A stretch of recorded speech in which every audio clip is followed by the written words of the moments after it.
All right, everybody, here we are. Suge Me the Mooney, episode 48. It's Saturday, April 17th, 2021. Saturday night we're recording. I'm here with Suge. Suge, how you feeling? Man, I'm feeling good. Of course, last week, like I detailed, I had my vaccination.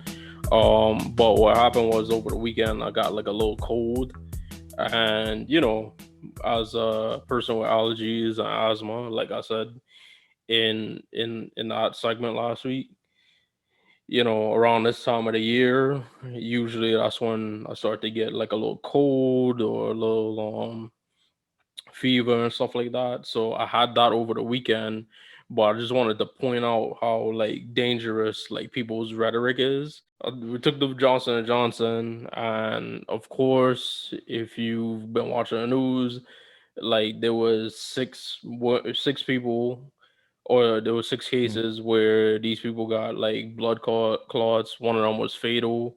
I know one thing they had in common is that they took the Johnson and Johnson, and I myself, I was like very like petrified, terrified, um at the possibility of like, all right, like, because and at the time I was going through a cold, so I'm like, oh no. But in reality, it's like when you look at it, it's like six people out of like 6 million that got like the shot. um they were all women between 18 and 48, so I was out of the range. Um, and who knows? It could have been something that between all of them that had nothing to do with the shot. But like while I was sick and I wasn't like feeling good at all, like couldn't breathe, my nostrils were kind of like congested. I'm sitting there and I'm like, and I had a fever, and I'm like, oh my god, like what if this is it? Like there's so much in my life I didn't get to do, and part of, yeah, definitely, I was like, oh, my friend Stafford, Elizabeth, I'm coming home. But yeah, Deleting your browser. Oh, I can't have anyone oh, see this. No, this is it. just like once I started seeing the light, just throw my laptop at the wall, break it over my foot. Um, but nah, like I'm just saying that's how dangerous like people's rhetoric is, like the anti-vaxxers, where it's like, oh, like you took that shot, now you're going to like turn into like a lizard person or something, you know what I'm saying? Or like in reality, like, oh, like you're gonna die. Um, and that's why I say, like, if you don't want to take the shot, then cool, but you don't need to like impose your ideas and theories on people that actually do. And it was especially scary for somebody like me who actually took the shot, because now like all of these people was like reposting, oh, like you took the Johnson and Johnson at Johnson and Johnson, like you're gonna die. And it was like a scary couple of days, but I'm feeling much better now. That's why I'm here with y'all. What actually happened was I drank because I was Mm. cooking, and because I was kind of feeling better last Saturday, and I drank like a beer and like a shot of whiskey, and then like my body started to be like, okay, buddy, like it was too soon for that, and that's when I started feeling really sick again. But I'm good now. Sipping on my first beer since last week, and I feel pretty fine. Um, Going forward. So, you gotta think. I think like a lot of the anti-vaxxers or the people that's against taking a vaccination, I think they're just scared to take it, and they're just trying to like reassure themselves of their own fear.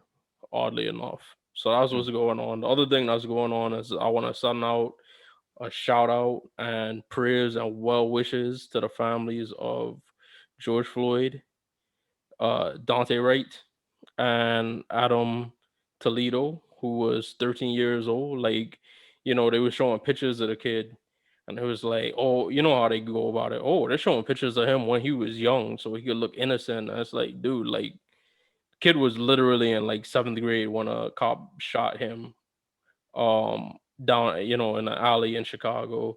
So once again, America has failed us in its policing. So we'll see. Hopefully Friday, I think like the verdict from the Derek Chauvin trial should come out, and we'll see how that goes. Hopefully, it's a positive result. Um, Me and Mike will talk about it, but like I said, Mm. prayers and well wishes to those families as well as the several other families who have lost someone to police brutality. I was actually gonna do a story time because last week was Mm. the anniversary of a very scary night in my life where I had an interaction with police, and I was kind of gonna expand on that. So that should be coming sometime in the next week or so. So look out for that. Well, I'm glad that you're feeling better. That was after we recorded last week's episode, and also when we recorded after 47, our last episode, I finally got an appointment, so I'll be getting mine in by the next episode probably, or maybe that day of. Um, but it was random when I did it. It didn't tell me which one it was going to be, and it turns out I'm taking the Pfizer one, so it's a 2-shot thing. So Yeah, that's probably because they put I the pause on it. yeah, The but this actually yeah maybe, but this was like a day before the day of it happened, so I don't know yet. But I don't whatever. It's not really a concern of mine.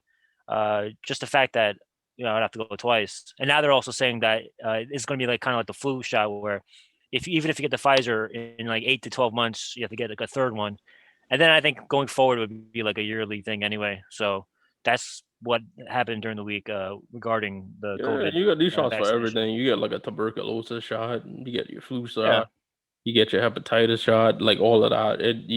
It's nothing like new. It's just like this COVID just like popped up out of nowhere, and now they figured out a way that we could at least contain it, or um that's the other thing too. The reason for the vaccine is like it's not that it cures it, and it's not that it gives you like immune. You become immune to getting it. What happens is as we've seen, over 5 million or so people worldwide have died from it.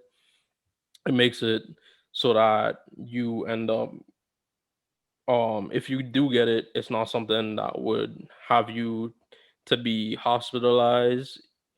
It make it like a mild case, or even worse, like it's something that would not make it deadly to you. So um like I said, the best thing for people going forward is to take the vaccine. But if you don't want to take the vaccine, then that's on you. And like me and Mike said last week, like if you don't get to take advantage of the pleasures of things that used to be normal because of it, then that's on you. You can't blame society for restricting you, because obviously this was no joke. Like this is more than a year that we've been going through this pandemic. Like it's not even over.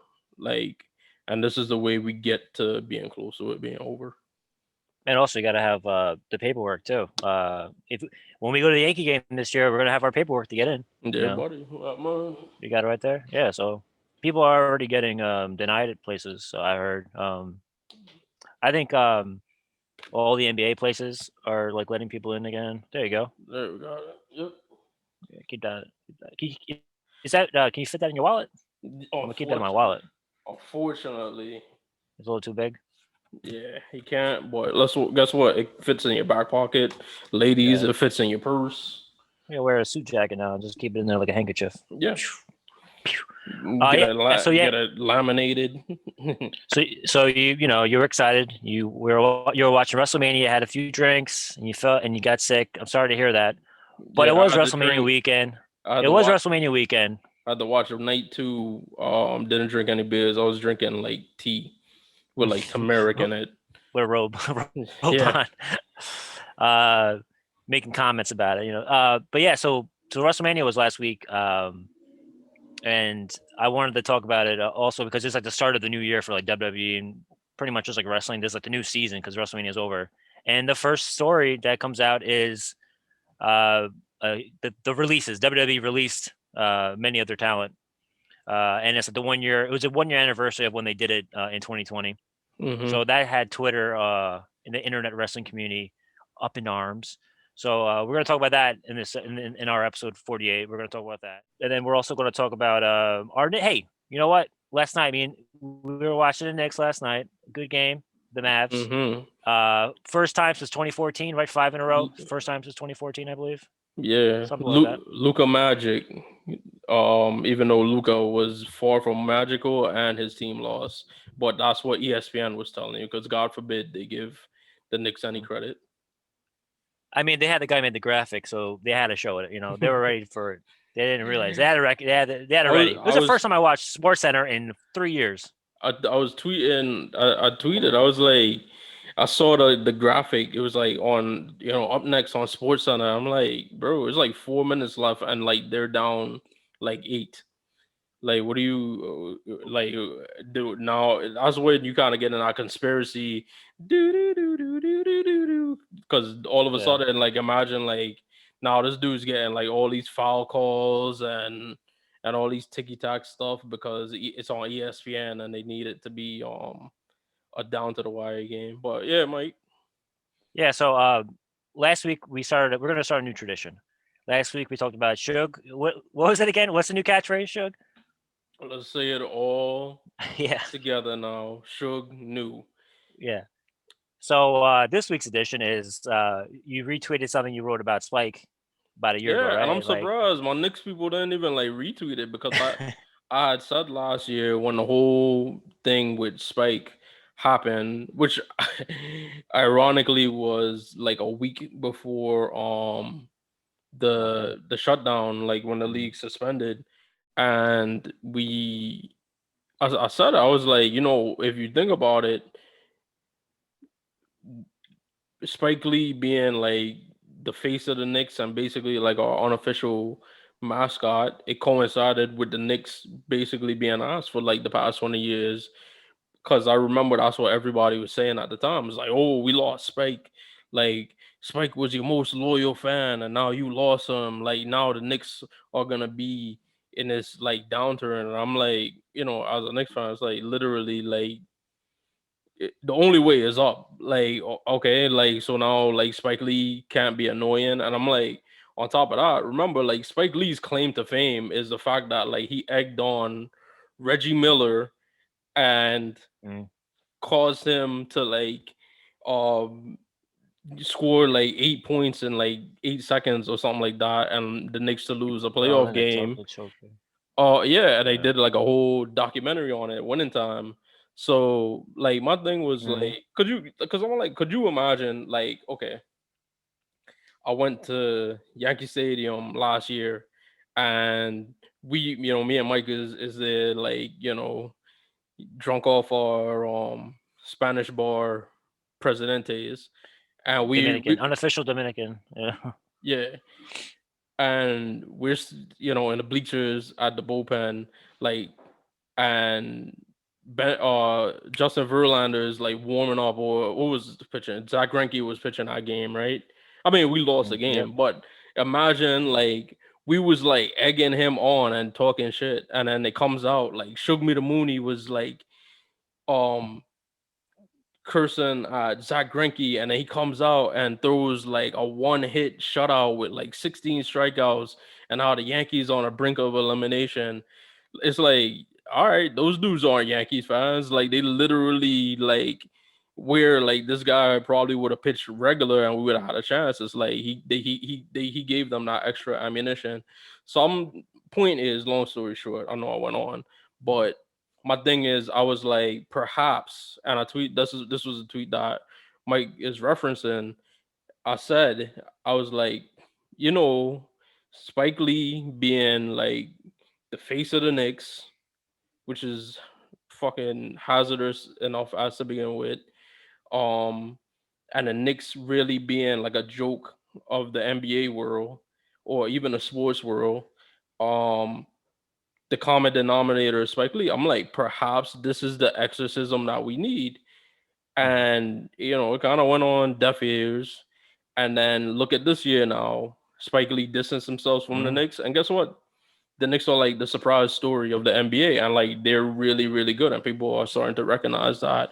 And like Mike said, as of recording, we're on a 5-game win streak. Hopefully, tomorrow afternoon against New Orleans, it carries on, and when this episode is released, we'll be on a 6-game winning streak. So let's keep it up, Knicks.